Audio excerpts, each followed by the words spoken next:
markay halkaa taagan tahay waxaa qaadi kara ama laga rabaa inay qaadaan Soomaali meelay joogtaba qof kasta oo garaad mas'uuliyaddaas Ilaahay hortii iyo shacabka hortiisa waa saaran tahay anay kaliya u saaran waxay saaran tahay baarlamaankan u dooranay si gaar u saaran tahay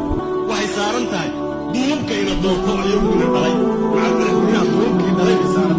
waxay saaran tahay haweenka Soomaaliyeed waxay saaran tahay labadii kun oo ergada ahayd si gaar u saaran tahay waxay saaran tahay ummadda Soomaaliyeed shanta qaaradood meelay joogtaba inay markaan gacantayada ka bixin ee sida ay u hayso balad iyo baadiyaba mas'uuliyad caam weeye ma aha mas'uuliyad khaas ah waxaan codsanayaa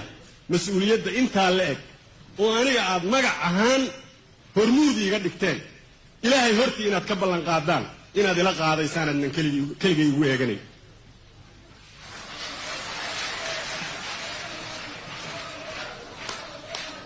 وما هتسنتين إلهي وحي وفوا بالعهد إن العهد كان مسؤولا إلهه مغل أنت عرفتي من إني بلن قادين أنت الصومالي ده وأن كلاه الله يالكاسنين إن لا قادين مسؤولية داس